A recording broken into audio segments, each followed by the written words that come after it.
It's Tiny Housinʼ, Volume 10, and man, it's been a horrible week. Horrible week so far. I'm so out of my mind irritated right now. You can see the place is a little bit messier than you've seen it in the last few days. The weather is absolute dog shit here, and I'll get into it, but I had to make another run to Target because I keep running out of coffee. Somebody left a comment that fridge is more than big enough when you live in Europe. Well, that's another reason why Europe sucks. So this is America. America needs a bigger fridge. So I don't have to go and get cold brew coffee every 2 days. So anyway, I did figure out a solution to that problem. That's not all bad. It's just, I'll talk about it. We'll talk about it. I'll upload another video, and then I got other things I got to do. So hold on a second. What's going on? I'm back from Target. Got my shopping cart. It fits snugly on my back. And some interesting stuff, but I definitely won't have to go back for several days now. And it has been a brutal week for so many reasons. I'm not in a sustainable place right now. I can handle what's going on for a little bit longer, but I can't handle everything that's being thrown at me right now for a sustained period of time. And it's not the miles on the bicycle. I can ride the bicycle all day and night and not care. There's 25 to 30 other things going on with it that are pushing me over the edge.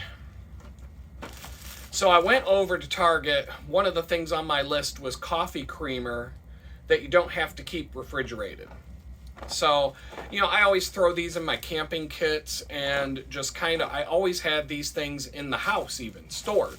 So if I run out of milk, heavy cream, or not heavy cream, half and half milk, the store-bought pre-made, bad for you creamers, and such and so forth.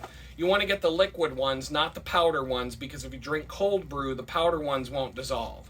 The powder ones only dissolve in hot coffee. So you get these, they're the little cups with the liquid inside, but you don't have to keep these refrigerated, and they last a long time.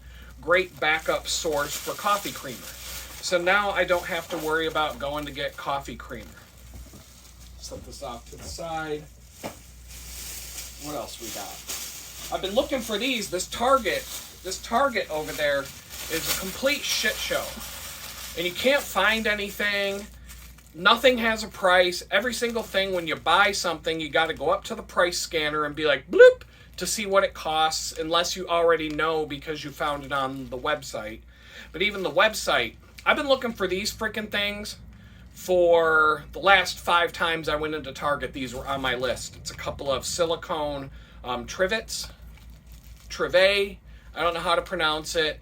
It's something that you put under a hot pan to keep it from burning your countertop. In a pinch, you could probably use them as pot holders as well. In fact, I was about to buy a set of oven, pan holders, not the glove kind, but the square kind. And I was just going to use those to set hot pans on. And I happened to walk by this one table, and boom, these things were sitting there. I've been looking for these for every single time I've gone to Target lately. I've been looking for these. Now I got a place to set a hot pan without having to set it back on a hot burner and burn whatever's in the pan. For the bicycle shop, got some tire shine. This stuff is great for your car. Well, my tires on my bike are gonna shine too. Just something to add to the bike shop kit. On Amazon, over the last week, I've picked up a couple of things. Some nice padded bike shorts. Got your whatever they are, the sitting bones that come into contact with the back of the saddle, and you got one for the old taint right there. Because if you don't protect your taint gonna take care of you. And along with this, the best way to wear these shorts for a long period of time, you take something anti-chafe cream. In this case, the brand I use is called Body Glide. You rub this stuff, it's like a deodorant stick. You just rub it all over the magic pad here. And it's going to feel like you're putting on a wet diaper when you put this thing on. But when you sit on the bike seat and you ride 20 to 40 miles with the wet diaper on, your taint is going to feel like nothing happened to it at the end of the ride. If you just go raw dog and wear a pair of shorts, well, you're just taking, you're taking things and you're taking your life in your own hands. And take it from a guy who went on his first long distance ride with his best friend we were both wearing 25-pound backpacks, and neither one of us bothered to put on bicycle shorts for the ride, and we rode 350 miles to Washington, D.C. from Pittsburgh on this bike trail. And for the last day of our trip, neither one of us could sit down on the saddle at all. You wear shorts like this, you put on the Body Glide. I've gone 800 miles and never had a single issue down there. So it makes a big difference. Got a couple of park tools in the mix this week. Crank arm puller and a standard crank bolt wrench. So I'm just kind of going through visually on the bicycles and looking at, okay, what do I need? My goal is to have my bicycle toolkit to the point where I can completely disassemble both of my bicycles and completely put them back together again down to the bare frame. And I'm missing a few more tools for that, but I'm getting closer. I just keep, every couple of weeks I buy a couple of tools that I'm missing, and it's not going to take long before I have my mobile bike kit. It's in a bag. I've got a tool bag just for the bike stuff right here. It's 18 inches long because my pedal wrench is 16 inches long, and that's the longest tool that I have. And I needed to get a bag long enough for that tool, and everything else just fits in there tidy. Back to the groceries. Got some interesting finds. Once again, the cold brew coffee. This is what makes me have to go to the grocery store so much, because that tiny little refrigerator that's good enough for someone from Europe can only hold a couple of these at a time. And so every time they run out, I gotta go get more, because I'm not waking up and going to the fridge to find out there's no coffee. That's gonna be a bad day. But when I was looking at the non-refrigerated creamers, I know they make concentrated cold brew, and you can buy it in the refrigerated section. It's always right next to those big bottles. You can get half-size bottles. Well, in the non-refrigerated section, right next to these creamers, they had a whole big giant selection of concentrated cold brew, and it's sealed and bottled in such a way that it does not have to be refrigerated until you break the seal.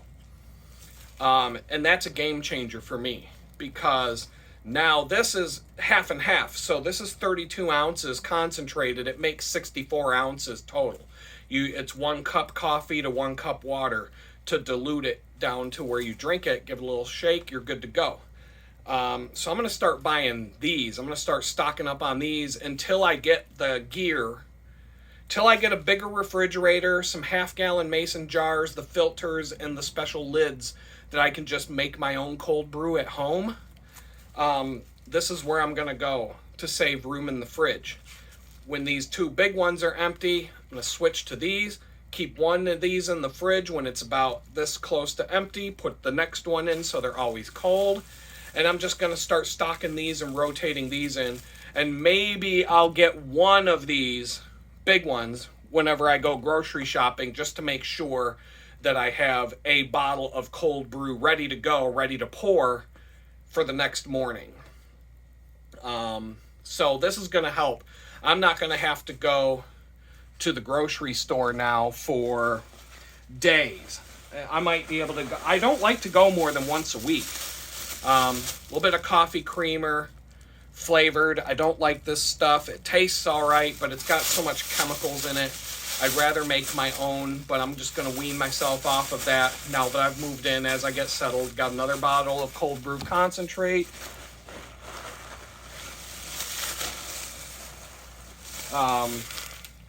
Some more cheese.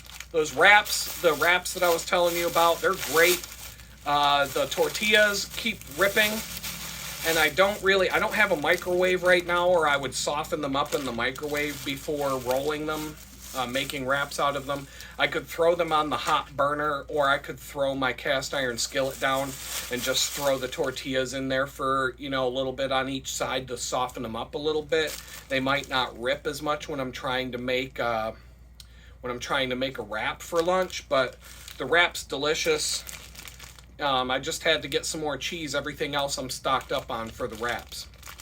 It's a layer of cream cheese spreadable cream cheese, some arugula, some ham, some pre-cooked bacon, a couple of slices of Gouda, followed by some dried cranberries mixed in, and then 2 slices of sharp cheddar on top of the cranberries.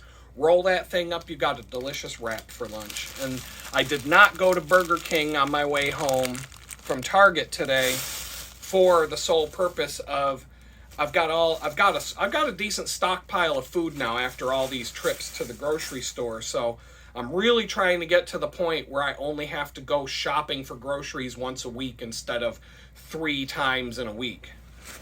But this is only my 2nd week living here, so I'm not beating myself up over it.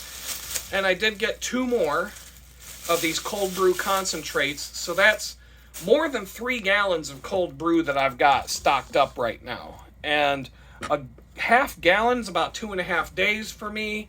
So almost to the letter. I've been drinking this stuff for so long and making my own for so long. I used to use 8-ounce mason jars to drink out of half-gallon milk bottles, the glass milk bottles. That's what I'd store it in, and the half-gallon mason jars is what I would brew it in. And a half gallon would be 2.5 days, so a gallon gets me 5 days. So I've got 15 days worth of coffee right now. When before I could only keep about, 3, maybe 4 days worth in this tiny little fridge that's good enough for a European. So anyway, that's all for today. Grocery bill keeps going down and down every time I go back because I'm only restocking a couple things.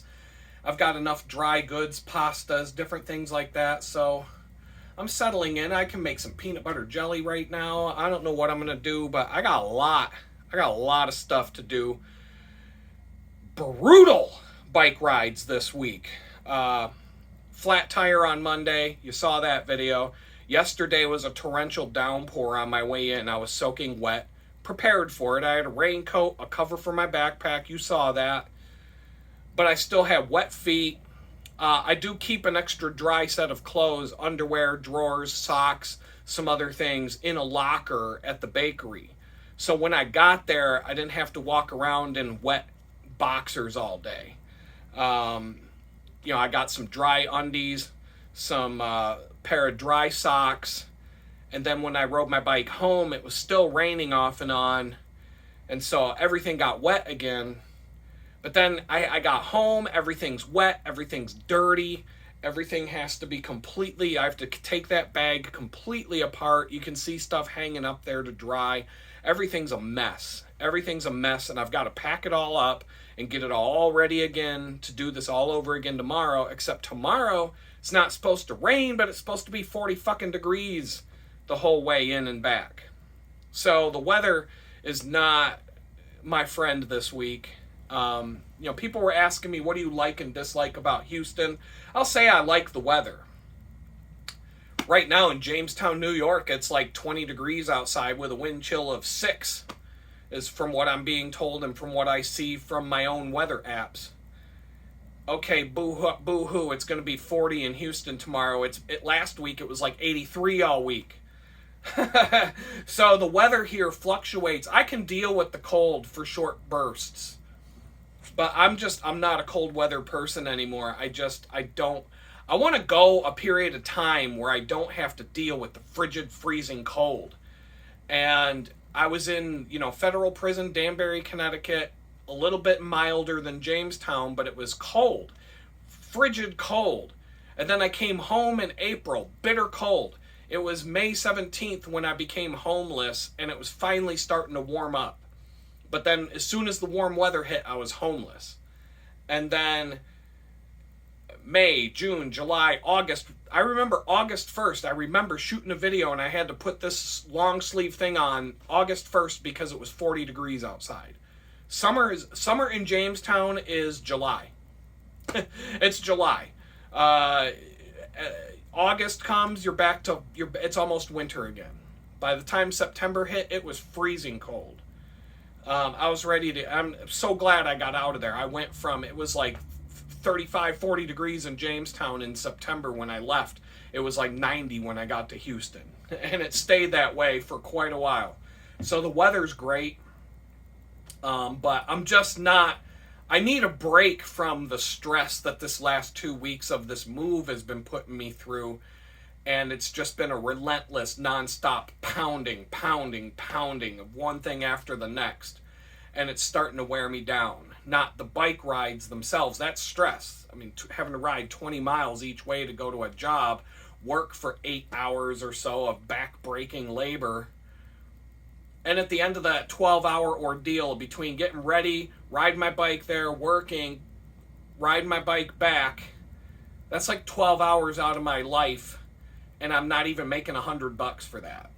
So that's a frustrating thing right now. Somebody was leaving a comment, you know, when you were in Jamestown, you would have given anything to be in the situation that you're in right now, having a job, etc., etc., and that is true. I was willing to walk an hour and a half each way to go to a job in Jamestown. In fact, when I got the job at Target, when I got the job at Ollie's department store, it would have been an hour and a half walk each way to come and go from that job. Problem is, they fired me right on my first day because they did their background check that at first they said wouldn't matter. Then they said, oh, it matters. We're not hiring you after all. But what happened in between then and now is I started picking up freelance jobs that pay a lot, but they require a lot of my time. And so there's a frustration level of, do I really want to be busting my ass for 12 hours a day, 5 days a week to make less than $100 a day when I could make $50 to $100 an hour to stay home doing the other work that I'm doing and build that business?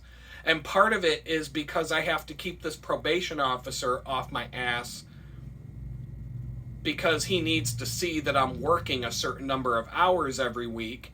And it's not all bad at the bakery. It's, you know, I don't hate the job. I don't dislike any of the people there. It's not a bad thing. It puts money in my pocket for groceries. It allows me to get things on Amazon and things for the bicycle and just things that I've needed. And I don't have to dip into the money that I saved from the freelance work to, you know, the reason why I had the money to move into this tiny house had nothing to do with working at the bakery. It was because of the other stuff I'm doing. And I'm starting to get to the it's taking me a long time to do projects for people right now. And I've had to turn down work. I've had to not write proposals to get more projects because this bakery is taking up so much of my time that I don't have the time or energy to take on another customer for the website business. And it's actually hurting me financially to keep doing what I'm doing. So I've got to find a way to take that back. The good Lord is going to have to show me how to make the transition from this part-time minimum wage-ish job to transition into doing the work that he really wants me to do, if he really wants me to do it, you know, helping these clients of mine get their websites out and get things rolling in that department. And yeah, moving, January, my whole life has been nothing but fucking chaos for the last year, just nonstop chaos. There hasn't been a day that I've woke up since I came home from prison that wasn't just pure fucking chaos from the time I woke up to the time I went to sleep at night. Things are better today than they were back in April, May, June. They're way better right now. But there's some frustration, there's a level of frustration there that's kicking in because of the amount of effort that I'm putting in to keep this job going this week. And I'm just a little annoyed. And I'm annoyed about, let's see, I'm just going to go. I'm standing here. I got to put some groceries away in a minute, but I'm going to go for like 5 minutes. These fucking Indian recruiters, these tech recruiters from India, I will not ever talk to one of them again, ever. But in the last 4 days, I've had 30 or 40 of them reach out to me, calling me every 5 minutes. I'm getting a phone call with a message. I can't understand the gibberish that this fucking Alibaba motherfucker is leaving on my goddamn answering machine because they don't speak English. I can't understand a fucking word they say, so I go to the email. Here's like 30 of them all emailing me about the same fucking job. They're not telling me the company that the job is for. But there's so many of these emails. If I read off the names, if I could go over and read the names, maybe I will later. But there's a blast of them, and I'm getting these emails every 15 minutes now from Team India about this job, this one specific job here in Houston that they're trying to get me to send me their resume for. Or so they say it was Houston. So these people are kind of dumb.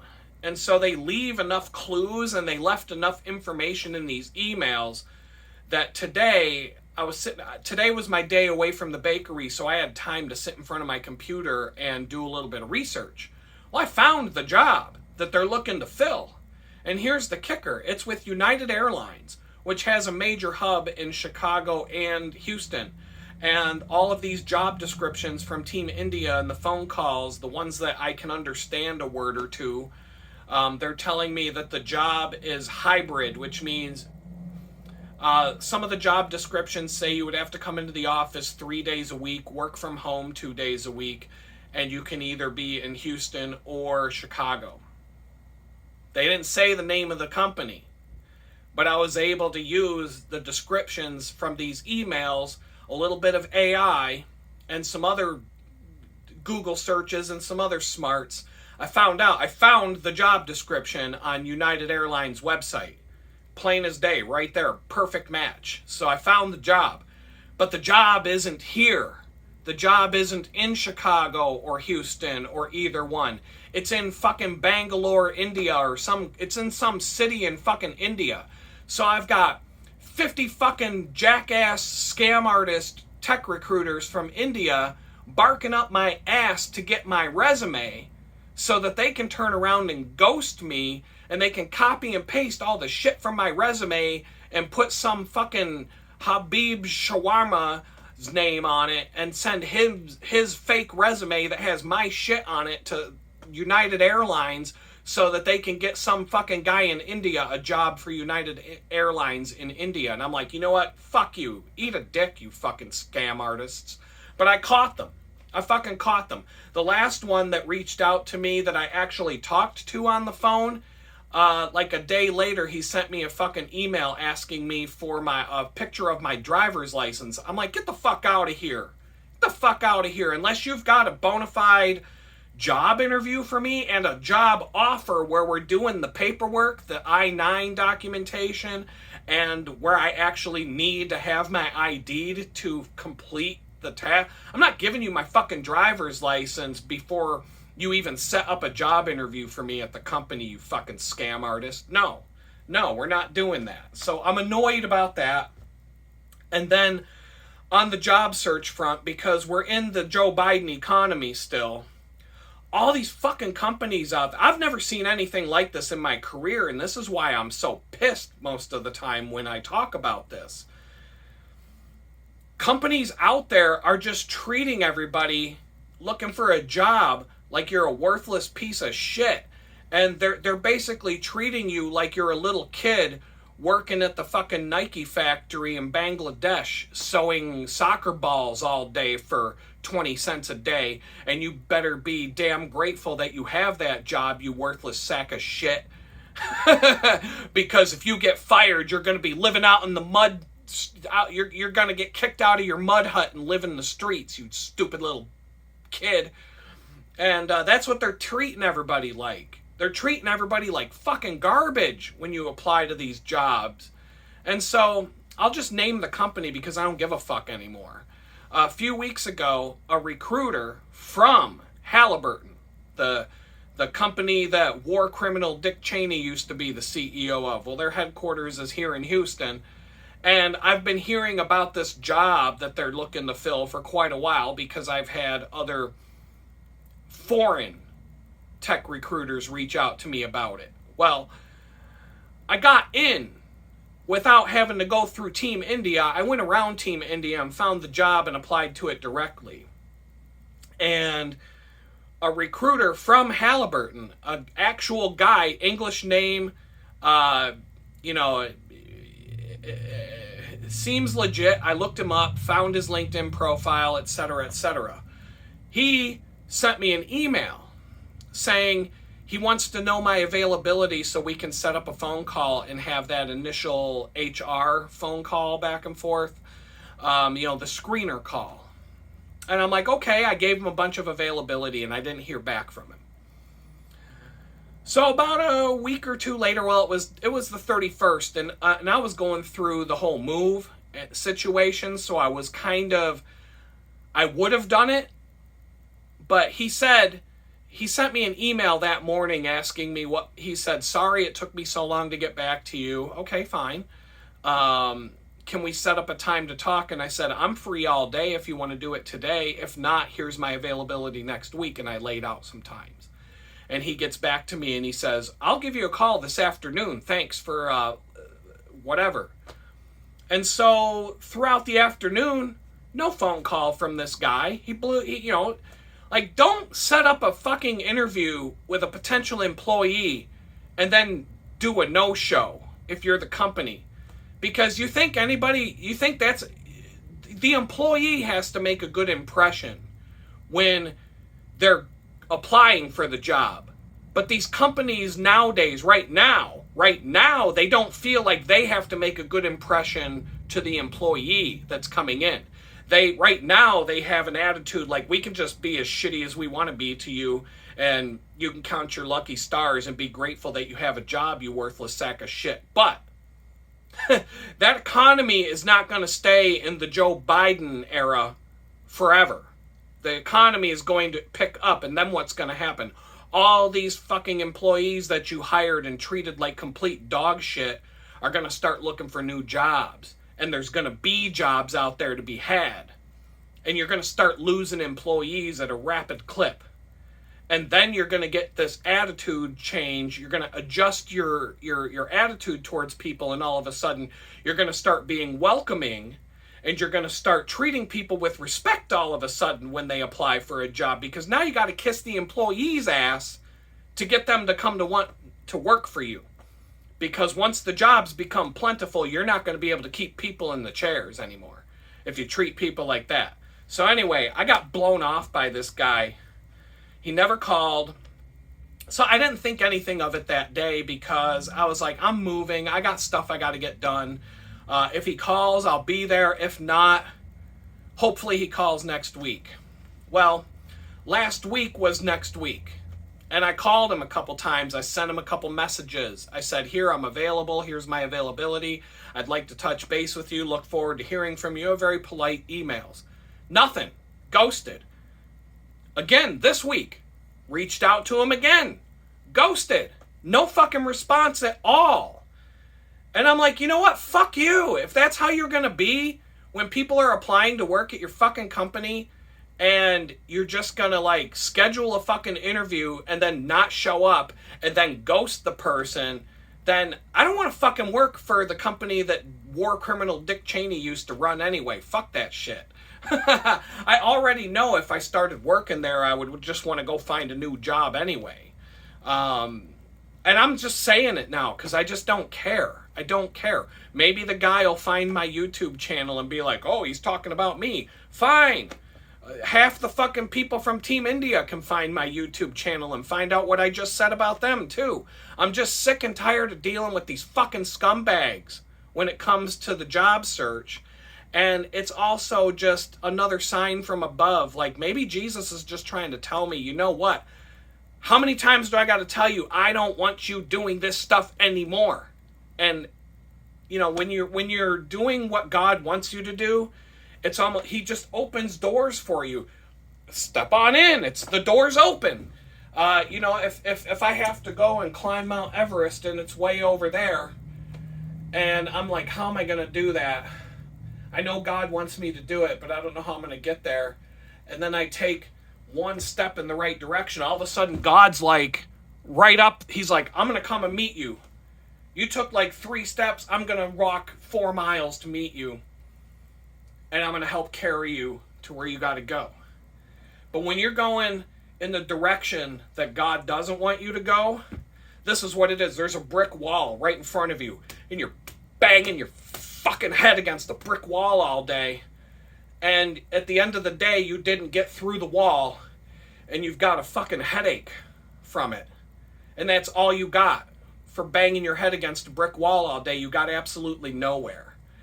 And that's what it feels like when I'm trying to find a job or do something in the line of work that I was doing before I was arrested. It's like just one brick wall after another brick wall after another brick wall. But then I take a turn and I'm like, how about I do this other thing? Boom! It's like all these things just start magically appearing and happening and falling into place. And so I think I just need to back off a little bit and maybe just trust that God's got a different plan. But I'm also in the mindset of I need multiple streams of income, and I've been talking about how I've been working on that since I started doing these videos. And I've made little steps towards the little bit of photography, website design business, working at a bakery. I sell stock photography, which that's another thing that I got frustrated about today, etc., etc., etc. So also today, on top of all the other stuff that I'm talking about, turns out I might have to find a way to have a PayPal account again, but maybe not. So I was going through my reconciling of bank accounts and stuff because I haven't done that for 2 weeks since I moved in, and it was a mess, and I was getting antsy about it, and I had to like tidy that stuff up or I won't know how much money I have and where and who's got to get paid what and when. And so I had to sit down and do that today. And as I'm doing it, I logged into my stock photo accounts, and one of my stock photo accounts is a month away from reaching the threshold of where I'll get paid. And it's not a lot of money. That's not the issue. The issue is I closed out my PayPal account back when they kept locking me out of my PayPal account because my cell phone wasn't in my name. My best friend, he has a family plan. He put me on his family plan and he gave me one of his old phones. And so I'm in the process now of, that's another frustrating thing, but we'll get there in a second. So I can't have a PayPal account because I don't have a phone where the bill is in my name. PayPal, that's in the terms now. If you're on a family plan, like let's say you're the wife of somebody and you have a phone and it's in your husband's name, goodbye PayPal. They'll cut your account. They won't let you have a PayPal account because the phone bill is in your husband's name. They check somehow when they check the phone number to send you the text, the verification code, when you go to log in and it says, we just sent you a code to your phone. What's the 4-digit code or the 6-digit code we just sent you? They're checking the name on the phone bill when they do that somehow. And if it comes back that you are not the owner of the phone bill, they cancel your PayPal account and lock you out. That's what they're doing. You can look this up. People are complaining about it all over the fucking place. So, and PayPal don't give a fuck. They don't give it. They're one of the worst, scammiest douchebag companies out there. I've talked about this many times. It's not for today. But I can't have a PayPal account unless I have a phone bill in my name. So there's another company called Payoneer that you can use as a digital wallet. I can get paid by the stock photo agencies through Payoneer, and then Payoneer will let me drop that money into my bank account. Well, Payoneer, turns out, I can only use Payoneer if I live outside of the United States. If I live inside the United States, the stock photo agencies won't pay me through that method. So now I'm down to PayPal and another one called Skrill, Skrill. I signed up for a Skrill account because I need to have something in place about 1 month from now so that the stock photo agency can pay me when it's time to get paid for my photo sales. And I'm like, I didn't want to do it this week. I already have enough stuff going on. So I looked into Skrill. I couldn't figure out whether they're everything's unclear about their fee structures. And so if you get paid with Skrill, so like the stock photo agency pays me through this app called Skrill. Now I have this wallet, this digital wallet called Skrill with some money in it. If I want to put that money, I had to call them to find out how this all works. If I want to move the money to my checking account, it's going to cost me $6. $6. It might only be like $30 in there, and I got to pay $6 to get my money back. But then they were telling me that they will give you a virtual credit card. You know, you're not holding the plastic card, but you have a card number, expiration date, CV code, etc. And you can use that virtual card number to make purchases at places that will, you know, take Visa, MasterCard, etc. Or you can use that virtual card you can use it in different ways. Supposedly there's websites out there that allow you to pay directly from a Skrill account like PayPal, but I've never seen it. So I don't, whatever. All I know is that I was talking to them and it sounded like, well, if I want to make a purchase on Amazon, I can tap into this Skrill account. If I have like $30 sitting in there and I want to buy something on Amazon, I can just use that virtual card number, make my purchase on Amazon, and be done with it. Amazon does have some issues when you do stuff like that using virtual card numbers and things like that. So I'm a little bit leery. I had a Visa gift card that I got for Christmas. It was $25 from the bakery. And I tried to use it on Amazon 3 fucking times. And Amazon declined the payment 3 fucking times. No matter what I did, the payment kept getting declined. So I went to Target and I put it towards my actually I went to the grocery store and I put it toward my groceries and it went right through, no problem. So one way or another, I should be able to get my money from this freaking stock photo agency without having to have a PayPal account. But in order to get a PayPal account, which I don't want to do, but I might have to.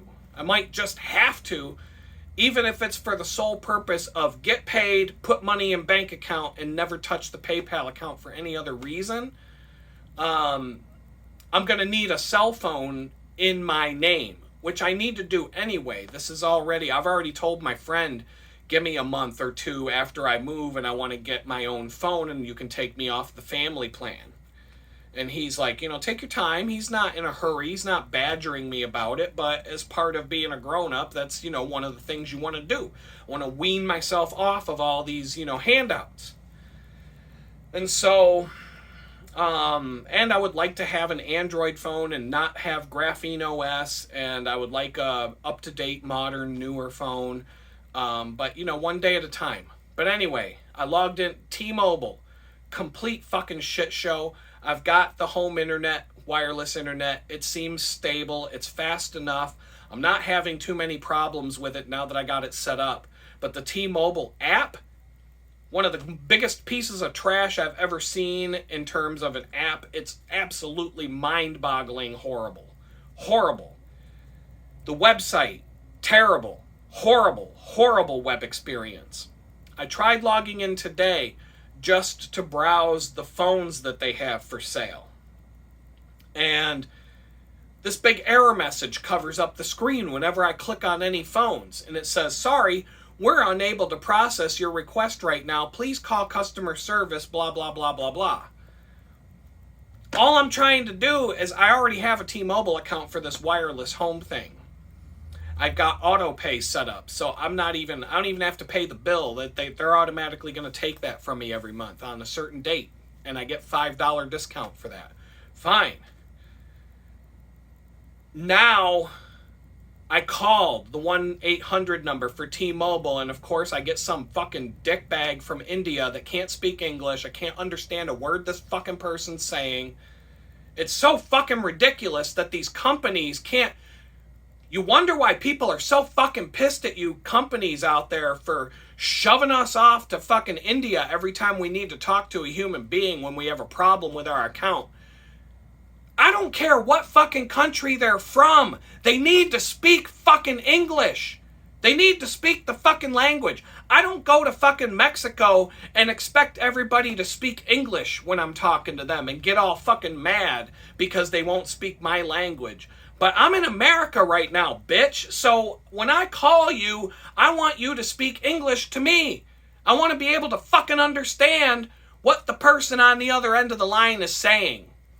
And aside from that, you just get... The only thing these fucking people... I've had to call T-Mobile twice. The only thing they do, they don't solve your problem at all. They will not solve a problem. The last time I called them, I ended up watching on YouTube how to fix my problem while I was listening to this fucking dirtbag from India speak a bunch of gibberish and not fix the problem. And then I told him, I said, oh, by the way, I'm going because YouTube fixed the problem for me. Bye. And I hung up on him. Well, and the whole time, they don't fix your problem, but they'll sit there and try to sell you shit. They'll sit there and try to sell... This woman, all I was saying was that I couldn't see any of the phones because I get this error message every time I click on a phone saying that I have to call customer service. And then she's sitting there trying to sell me this phone that I don't want. And she's like, I already have a deal for you, and I make a good deal for you, and we get you, and we do this, and I can take care of you. And I'm like, no, you can't take care of me. I'm not going to order a fucking phone and a phone plan from someone I can't even understand a fucking word out of their mouth when I'm talking to you. And I even said, I'm like, if I go with T-Mobile when I buy a phone, which I don't even think I will, I don't know about that. I'll walk to the T-Mobile store that's around the corner, and I'll go in and talk to American people who speak English. And then if I have a problem, we can deal with the problem right there at the store. And I can talk to somebody who actually knows what they're talking about, or at least pretends they know what they're talking about, and at least speaks the same language that I do, and can tell me, what's up. And probably walk out with a phone in my hand. But I'm actually thinking I might just go to Verizon. Or maybe AT&T, I don't know. And just get a phone from a different... But they all suck. That's the problem. It doesn't matter which one of these three companies you choose. They're all complete fucking trash. Which is why, at the end of the day, Elon Musk with his Starlink satellites up there... Yeah, they've got internet now where you get a little satellite dish and you set it outside. And if you haven't noticed, in the last year or two, the satellite dish gets smaller and smaller and smaller. And now they're even have it like T-Mobile even has a thing where if you're not in coverage, your phone will connect to the Starlink satellites while you're outside of T-Mobile's coverage. The whole thing with the Starlink satellites is not for internet. Elon Musk is going to take over the fucking cell phone industry. As soon as he's got enough of them satellites up there that you can walk around with your phone and have a phone signal anywhere on Earth, all he needs to do is get tech support people and customer service people that speak English, and it's game over for these fucking horrible cell phone companies. Verizon, T-Mobile, AT&T, those motherfuckers will go out of business in a month. Because everybody's sick of them. We're all sick and tired of these fucking companies treating us like garbage, but it's basically a three-way monopoly. And all three of these companies are in on it together. Price fixing, the, data caps and the bandwidth limits and trying to charge you, trying to put a meter on your internet use. Something that should just be unlimited because it's just a connection. It's not. It's the same thing that Ma Bell used to do when they had the monopoly back in the day, and you wanted to call the town 5 miles away, and you had to pay a long distance fee, and to talk to somebody for an hour, it was going to cost you $50 for a single phone call, and then all of a sudden the internet came out, and you could instant message and email, and all of a sudden the phone companies are getting shit on, and these other companies came out with these calling cards, and you could make unlimited calls for $20. All of a sudden, Ma Bell and the monopolies around it, all of a sudden were like, oh, we'll make it so your landline, we'll make it so you can call anybody in the world, and you'll only pay $20 a month. You could have done that 3 fucking years ago, but you greedy cocksuckers just had to keep raping us until someone came along with a better deal. And that's what Elon Musk is doing right now. He's putting all these satellites up in the air. He's going to kill Comcast. He's going to kill Verizon. He's going to kill all the monopoly cable companies out there. I lived out in the country in Pennsylvania. There was only one cable company, Armstrong Cable. It was the only way you could get broadband internet where I lived. And for the same internet connection that would cost $50 a month in Pittsburgh, they were charging $120 a month out in the country for the same exact thing because they had a monopoly and they could do whatever they want and you just had to take it. So Elon's putting all these satellites up there. Every single broadband cable company in existence right now, and the 3 big, T-Mobile, Verizon, and AT&T, all these telecommunications companies are going to go shooting down in flames. And they're either going to have to go out of business, merge, or they're going to have to treat their customers better, because as soon as these satellites take over and all of a sudden you can get a phone that runs off of Starlink and you can be anywhere on Earth, and these satellites, it's just like the GPS system. Anywhere on Earth you get a good signal with your phone. Game over. Game over. I can't wait. And then if Starlink turns into a crappy company that treats their customers like garbage, then somebody else is going to come along and do something better. But anyway, I've been standing here for a bit. I'm having a bad week. Take my attitude with a grain of salt. YouTube's going to bash me like crazy in the algorithm because I'm so negative today. But, it is what it is. I got a horrible day to look forward tomorrow. 40 degrees cycling, 20 miles each way, breaking my back at the bakery all day for 3 days in a row. And then next week I've already pulled back my availability so that I can work on other things. I made the choice to be available all week to work at the bakery and do what I'm doing right now. It's frustrating, but it's not something that I wasn't willing to accept, especially being the second week in the new house. This is my week 2. This is week 2 right now of being in the tiny place. And so I just wanted a little bit of boost to my paycheck when I get paid next Friday. Not this Friday, but the Friday after. It'll be a nice boost. It'll recover some of the money that I've blown at Target and Amazon getting this place set up. And I think things will fall into place as they're supposed to, but there are definitely going to be some days where the weather, the rain, the flat tires, the Indian tech support that you can't understand, the scam artists, all the different things that you're dealing with from all different directions can be, in and of themselves, not one single problem I'm dealing with right now is a big deal. None of it's a big deal. But put it all together and combined, it's stress. It's a ball of stress this week. And it's crazy. It's like... And then the other thing, one more thing before I get out of here. I know that, the regulars, the super fans, the people that watch this channel all the time, you hear me talk about the car that I see all the time. Or that I talk about it. I don't want to talk about it because I don't want to talk about the person. I don't know why this keeps happening, to be honest. I'm a little bit I'm getting a little irritated by this too. The certain particular car that the person who threw me out into the street drives. Very distinct car. They're all over Jamestown. I could see 25 to 30 of them in a single day walking around that town. They're everywhere. Down here in Texas, most of the time I only see them once or twice a month. They're not popular down here. It's not the same. It's no big deal, but when I see them, It's not like, oh, there's one of those driving down the road, or, oh, look across the parking lot on the other side of the parking lot, there's one of those over there. No, whenever I see it, it's right in front of my face and it's cutting me off.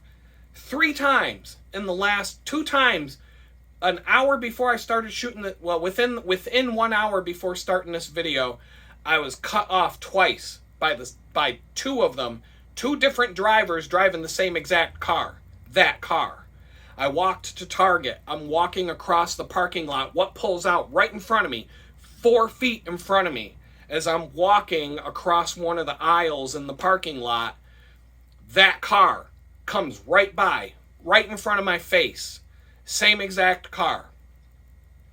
Then what happens? I walked into Target. I go do my shopping, whatever. I come out. I'm starting to walk back. I'm walking across the parking lot. A different one. Different driver. Different car. It wasn't exactly identically the same, but it was the same exact car. Cut me off again. 3 feet in front of me. I had to stop walking so the car could pass me and then I could keep walking. Twice. Once going into Target, once coming out of Target. That was the only time I've seen that car since the last time, which was my first trip to Target from here. I walked over to Target, and on my way back, I was at a crosswalk, and I took 1 step into the crosswalk, and all of a sudden, that car cut me off 2 feet from my foot in front of me, and I had to step back and wait for this car to fly by, and then I could get in the crosswalk and cross the street. But it's like, why is it that car? Why is it that? Why couldn't it be? There's 150,000 other cars. It had to be that car that cut me off and almost hit me when I'm trying to cross the street.